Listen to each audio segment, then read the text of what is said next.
Hi friends, అందరికీ welcome back to our channel.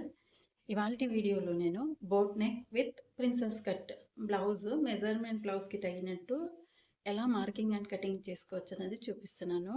అంటే ఇంట్లో మిషన్ నుండి మన బ్లౌజ్ మనమే స్టిచ్ చేసుకోవాలి అనుకుంటూ ఉంటారు కదా, అలాంటి వాళ్ళకైతే చాలా బాగా యూజ్ అవుతుంది. మెజర్మెంట్ బ్లౌజ్ ఒక్కటి ఉంటే చాలు, బ్లౌజ్ టు బ్లౌజ్ పెట్టేసి ఎలా మార్కింగ్ అండ్ కటింగ్ చేసుకోవచ్చు అనేది చూపిస్తాను. మీరైతే ఛానల్ని ఈరోజే ఫస్ట్ టైం చూస్తున్నట్టయితే సబ్స్క్రైబ్ చేసుకోండి. మన ఛానల్లో అన్ని స్టిచ్చింగ్ సంబంధించిన కంటెంటే ఉంటాయి.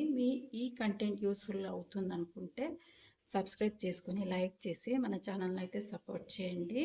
ఇది బేసిక్ కటింగ్ అయితే ఇప్పుడు చూద్దాం. ఇక్కడైతే నేను ప్యూర్ కాటన్ లైనింగ్ యూజ్ చేస్తున్నాను. లైనింగ్ షింక్ చేసుకొని ఐరన్ చేసి ఫోల్డింగ్ మన వైపు ఉండేలాగా, ఓపెన్ మనకు ఆపోజిట్ వైపు ఉండేలాగా ఇలా ఫోల్డ్ చేసుకున్నాను. ఇప్పుడైతే మెజర్మెంట్ బ్లౌజ్లో నుంచి నడుము లూజ్ ఎలా తీసుకోవాలో చూద్దాము.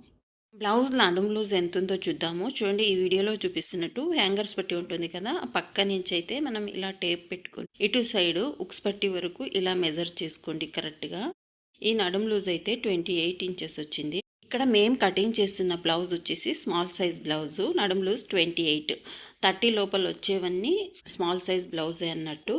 ఇప్పుడు బ్లౌజ్ లెంత్ చూసుకుందాము. బ్లౌజ్ని ఇలా నీట్గా వేసుకొని పైన షోల్డర్ జాయింట్ ఉంటుంది కదా, అక్కడి నుంచి కింద వరకు ఇలా మెజర్ చేసుకోండి. ఈ బ్లౌజ్ ఫుల్ లెంత్ వచ్చేసి 13.5 ఇంచెస్ వచ్చింది. ఇక్కడ ఈ బ్లౌజ్లో 28 ఇంచెస్ నడుము లూజ్ వచ్చింది కదా, ఈ నడుము లూజ్ని 4 భాగాలుగా డివైడెడ్ బై చేసుకోండి. 28ని 4th పార్ట్గా తీసుకుంటే మనకు ఈ నడుము లూజ్ అన్నది 7 ఇంచెస్ అయితే వచ్చింది. అంటే ఇది ఫ్రంట్కి 2 పార్ట్ వస్తుంది, బ్యాక్ సైడ్ 2 పార్ట్ కలిపి డబల్ ఫోల్డింగ్లో ఉంది కాబట్టి దీని నడుము లూజ్ వచ్చేసి 7 ఇంచెస్ వచ్చింది. ఇలా మెజర్ చేసుకోండి. కింద హెచ్చు తగ్గులని కట్ చేసుకుని బ్లౌజ్ లెంత్ మార్క్ చేసుకుంటున్నాను. బ్లౌజ్ ఫుల్ లెంత్ వచ్చేసి 13.5 ఇంచెస్ వచ్చింది కదా, దానికి 1 ఇంచ్ యాడ్ చేసుకోండి. కింద కుట్టు కోసం ఒక 1/2 ఇంచ్, పైన కుట్టు కోసం ఒక 1/2 ఇంచ్ వదులుకుంటే మనకు కరెక్ట్గా 13.5 ఇంచెస్ అయితే వస్తుంది. ఇలా లెంత్ మార్క్ చేసుకున్న తర్వాత 7 ఇంచెస్కి అయితే ఇలా మార్క్ చేసుకోండి నడుము loose. 1 inch extra back side tucks కోసం అయితే ఒక 2 ఇంచ్ ఎక్స్ట్రా స్టిచ్చెస్ కోసం. ఇప్పుడు బ్లౌజ్ పెట్టి చూపిస్తాను చూడండి. ఇది కరెక్ట్ నడుము లూజ్ 7 ఇంచెస్కి మార్క్ చేసుకున్నాం కదా, 1 ఇంచ్ ఎక్స్ట్రా తీసుకున్నాను కదా. ఇది వచ్చేసి బ్యాక్ సైడ్ మనం టక్స్ పట్టుకుంటాం కదా నడుము దగ్గర, బ్యాక్ సైడ్ టక్స్ కోసం 1 ఇంచ్, 2 ఇంచెస్ ఎక్స్ట్రా స్టిచెస్ కోసం ఇలా మెజర్ చేసుకొని తర్వాత దీంట్లో నుంచి బ్లౌజ్లో షోల్డర్ ఎంత ఉన్నదనేది చూసుకోవాలి. కరెక్ట్గా మిడిల్కి ఫోల్డింగ్ చేసుకొని నెక్ అలాగే ఆమ్ రౌండ్ అన్నీ కరెక్ట్గా ఉండేటట్టు బ్లౌజ్ని ఇలా వేసుకొని ఈ వీడియోలో చూపిస్తున్నట్టు షోల్డర్ మెజర్ చేసుకోండి. ఇక్కడ ఈ బ్లౌజ్కి అయితే 7.5 ఇంచెస్ వచ్చింది ఫుల్ షోల్డర్. ఇలా మెజర్ చేసుకున్న తర్వాత మనం కింద నడుము దగ్గర నుంచి ఆమ్ హోల్ రౌండ్ జాయింట్ వరకు ఎలాగైతే ఉంటుందో అలా మార్క్ చేసుకోండి. ఇప్పుడు ఈ షోల్డర్ విడత అంటే మనం నెక్ విడత కాకుండా ఓన్లీ షోల్డర్ విడత 2.5 ఇంచ్ వచ్చింది. ఒక 1/2 ఇంచ్ ఎక్స్ట్రా తీసుకుంటే మనకు 3 ఇంచెస్ షోల్డర్ విడత వచ్చింది. నెక్ విడత 5 ఇంచెస్ వచ్చింది. ఇప్పుడు ఫుల్ షోల్డర్ 7.5 వచ్చింది కదా, ఆమ్ హోల్ డౌన్ కూడా 7.5 ఇంచెస్కి ఇలా ఒక స్క్వేర్ షేప్లో మార్క్ వేసుకోండి. బ్లౌజ్లో నుంచి నెక్ డౌను అలాగే హామ్ హోల్ రౌండ్ ఎలా తీసుకోవచ్చో చూద్దాము. చూడండి, కరెక్ట్గా మిడిల్కి బ్లౌజ్ని ఇలా ఫోల్డింగ్ చేసుకొని ఇలా పట్టుకొని ఈ లెంత్ ఎంత అయితే ఉందో అక్కడికి కరెక్ట్గా ఒక డాట్ పెట్టుకోండి. ఈ నెక్ విడత 5 ఇంచెస్ చెప్పాను కదా, ఈ 5 ఇంచెస్ ఈ బోట్ నెక్ ఎలాగైతే ఉందో అలా మార్క్ చేసుకోండి. ఇప్పుడు ఇక్కడ చూపిస్తున్నాం కదా, ఇక్కడ ఒక వేలు పెట్టుకొని మనం ఆమ్ హోల్ రౌండ్ అన్నది మార్కింగ్ చేసుకోవచ్చు. నెక్ రౌండ్ మనం ఈ వీడియోలో చూపిస్తున్నట్టు నెక్ బోట్ షేప్లో ఉంది కదా, అలాగా మార్కింగ్ చేసుకుంటే మనకు నెక్ రౌండ్ వస్తుంది. ఇప్పుడు హామ్ హోల్ రౌండ్ కూడా అంతే, ఇది ఎలాగైతే ఉంటుందో మార్కింగ్ అలాగా రౌండ్ తీసుకుంటే వచ్చేస్తుంది. మనకు బ్లౌజ్ లేనప్పుడు ఆ స్క్వేర్ షేప్ నుంచి 1 నుంచి పైకి ఇలా రౌండ్ తీసుకున్న మనకు హామ్ హోల్ రౌండ్ అనేది వస్తుంది. ఇప్పుడు చెస్ట్ లూజ్ చూసుకుంటున్నాను. ఈ చెస్ట్ లూజ్ వచ్చేసి 19 ఇంచెస్ వచ్చింది. 19 ఇంచెస్ని 2 పార్ట్గా తీసుకోండి. ఇది డబల్ ఫోల్డింగ్లో ఉంది కదా, 9.5 ఇంచెస్ చెస్ట్ లూజ్ అయితే వచ్చింది. ఇలా మెజర్ చేసుకొని బ్లౌజ్లో హామ్ హోల్ రౌండ్ చూసుకోండి. ఆమ్ హోల్ రౌండ్ ఎంతైతే ఉంటుందో మనం చెస్ట్ కోసం మార్క్ చేసుకున్నాం కదా, అక్కడికి కరెక్ట్గా వచ్చిందో లేదో ఒకసారి చెక్ చేసుకుందాము. చూడండి కరెక్ట్‌గా అక్కడికైతే వచ్చింది. మనకు నడుం లూజు, అలాగే chest loose, arm whole round మొత్తం అన్నీ కరెక్ట్‌గా వచ్చినట్టే. ఇప్పుడు ఈ 1 ఇంచ్ కూడా యాడ్ చేసుకొని కింద వైపున 7 ఇంచెస్‌కి ఒక మార్క్ వేసుకున్నాను కదా! అక్కడి నుంచి 1 ఇంచ్‌కి కలిపి ఇలా స్ట్రెయిట్‌గా ఒక మార్క్ వేసుకొని, ఇప్పుడు ఈ మార్కింగ్ ఎలాగైతే ఉంటుందో అలాగే కటింగ్ చేసుకుందాం.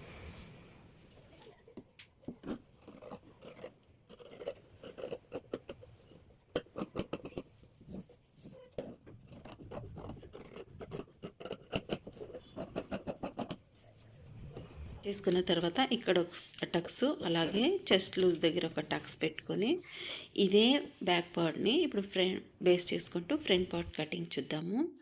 చూడండి, ఈ వీడియోలో చూపిస్తున్నట్టు బ్యాక్ పార్ట్ తీసేసి ఈ విధంగా వేసుకొని బ్యాక్ పార్ట్ ఎలాగైతే ఉందో అలాగే చుట్టూ మార్క్ వేసుకోండి.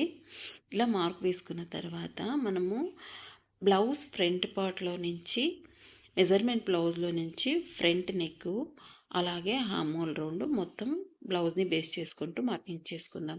చూడండి, ఇప్పుడు నెక్ డౌన్ ఎలా ఉందన్నది ఈ వీడియోలో చూపిస్తున్నట్టు మనం 5 ఇంచెస్ వెడల్పుతో విడత తీసుకున్నాం కదా, నెక్ విడత అక్కడి నుంచి ఇలా మెజర్ చేసుకోండి. ఫ్రంట్ నెక్ వచ్చేసి బ్యాక్ నెక్ అంటే 1.5 ఇంచ్ అయితే తక్కువ ఉంది, పైకి ఉంది. కస్టమర్ అలాగే వేస్తారు, వాళ్ళ మెజర్మెంట్కి తగినట్టు నేను కటింగ్ చేస్తున్నాను. ఫ్రంట్ షేప్ కూడా ఈ వీడియోలో చూపిస్తున్నట్టు బ్లౌజ్కి ఎలాగైతే ఉందో అలాగా మార్క్ చేసుకోండి. ఇప్పుడు ఫ్రంట్ నెక్ డౌన్ వచ్చేసి 3 ఇంచెస్ వచ్చింది.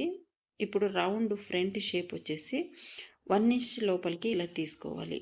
మనం బ్లౌజ్ లేకపోయినా మనం నార్మల్గా అయితే చంక రౌండ్ దగ్గర తీసుకుంటాం కదా, బోట్ నెక్కి కొంచెం పైన, ఇప్పుడు నేను వేలు చూపిస్తున్నాను కదా, అక్కడికైతే 1 ఇంచ్ లోపలికి తీసుకుంటే మనకు ఫ్రంట్ షేప్ అనేది వస్తుంది. ఇప్పుడు షేప్స్ దీనికైతే బెల్ట్ రావు, ప్రిన్సెస్ కట్ పెడుతున్నాను. 3 ఇంచెస్కి ఇటు సైడ్ నుంచి 3 ఇంచెస్కి ఒక డాట్ పెట్టుకొని అక్కడి నుంచి పైవైపుకి ఒక 4 ఇంచెస్కి ఇలా మార్క్ చేసుకోండి. ఇలా మార్క్ చేసుకొని స్ట్రైట్గా ఒక లైన్ అనేది మార్కింగ్ చేసుకోండి. ఇదైతే సెంటర్ పాయింట్ అన్నట్టు. ఇప్పుడు చంక రౌండ్ ఉంటుంది కదా, అక్కడి నుంచి ఇలా కరువుగా తీసుకొని ఈ పాయింట్ దగ్గర కలిపేసి అటు సైడ్ ఒక 1.5 ఇంచ్, ఇటు సైడ్ ఒక 1.5 ఇంచ్ ఇలా వేసుకొని ఇలాగైతే షేప్ మార్కింగ్ చేసుకోండి. ఇప్పుడు టోటల్గా మనం 7 ఇంచెస్ నడుం లూజ్ ఉంది కదా, ఇది లెస్ చేసి 2.5 ఇంచెస్ లెస్ చేసామంటే మనకు కరెక్ట్గా నడుం లూజ్ అన్నది వస్తుంది. ఇలా ఒకసారి చెక్ చేసుకోండి. చూడండి, కరెక్ట్గా మనం బ్యాక్ సైడ్ ఈ టక్స్ బ్యాక్ టక్స్ అన్నీ కలిపేస్తే మనకు టోటల్ పైన 7 ఇంచెస్ వస్తుంది. చెస్ట్ లూజ్ కూడా మనకు మార్కింగ్ వేసుకున్నాం కదా, 9.5 ఇంచెస్కి అయితే కరెక్ట్గా వచ్చింది. స్కర్ట్ బ్లౌజెస్కి షేప్ బెల్ట్ అయితే రాదు కదా, ఫ్రంట్ షేప్ నీట్గా ఉండడానికి ఇలా 1 ఇంచ్ పైకి ఇలా మార్క్ చేసుకొని ఈ మార్క్ని క్రాస్ బెల్ట్కి ఎలాగైతే మార్క్ చేస్తామో అలా మార్కింగ్ చేసుకొని కలిపేయండి. మనకు ఫ్రంట్ పార్ట్ కటింగ్ అనేది ఈజీగా రెడీ అవుతుంది. ఇక్కడైతే షేప్ బెల్ట్ అయితే అటాచ్ చేయము, ఓన్లీ పైపింగ్ అన్న పెట్టుకోవచ్చు, లేదంటే పట్టీ అన్న వేసుకోవచ్చు. ఇప్పుడు నెక్ దగ్గర ఒక 1/2 ఇంచుల లోపలికి తీసుకోండి. నెక్ దగ్గర లూజ్ రాకుండా ఉంటుంది. బోట్ నెక్ మనం ఫ్రంట్ పార్ట్లో నెక్ లూజ్గా వస్తూ ఉంటాయి కదా, అలాంటి ప్రాబ్లమ్స్ అయితే రిపీటెడ్ కాకుండా ఉంటుంది. ఫ్రంట్ పార్ట్ నెక్ షేప్ నేను లోతుని స్టిచ్చింగ్ చేసేటప్పుడు అయితే తీసుకుంటాను, ఇప్పుడైతే తీయట్లేదు. చూడండి, ఇలా మొత్తం కటింగ్ చేసుకున్న తర్వాత ఇక్కడ టక్స్ పెట్టుకోండి. చెస్ట్ లూజ్ దగ్గర ఆర్మ్ హోల్ రౌండ్ ఉంటుంది కదా, అక్కడ కట్స్ పెట్టుకున్న తర్వాత ఈ మార్కింగ్ ఎలాగైతే ఉందో చెస్ట్ షేప్ది ఆ మార్కింగ్ అని కట్ చేసుకోండి. షోల్డర్ దగ్గర ఒక 1/2 ఇంచ్ ఇలా డౌన్ తీసుకోవాలి. అది స్టిచ్చింగ్ చేసుకునేటప్పుడు బ్యాక్ పార్ట్ ఫ్రంట్ పార్ట్ రెండింటికి నేను ఇలా డౌన్ తీసుకుంటాను. ఇప్పుడు ఈ మార్కింగ్ ఎలాగైతే ఉందో అలా కట్ చేసుకున్నామంటే మనకు ఫ్రంట్ పార్ట్ అనేది కటింగ్ అవుతుంది. ఇక్కడ కూడా ఒక 1/2 ఇంచ్ ఇలా లోతు తీసుకోండి. ఇలా మార్క్ వేసుకున్నాం కదా, ఆ మొత్తం ఇలా కట్ చేసేసుకోండి. ఇలా మొత్తం మార్కింగ్స్ అన్ని కటింగ్ చేసుకున్నామంటే మనకు boat neck with princess cut blouse back part and front part అన్నది కటింగ్ రెడీ అయింది. ఇది ఫ్రెండ్స్ ఇవాల్టి వీడియో నచ్చినట్టయితే లైక్ చేయండి, కొత్త వాళ్ళైతే సబ్స్క్రైబ్ చేసుకోండి. ఇది మీకు అర్థమైందా లేదన్నది కామెంట్ బాక్స్లో చెప్పండి. మరొక మంచి వీడియోలో కలుద్దాము. Thank you for watching.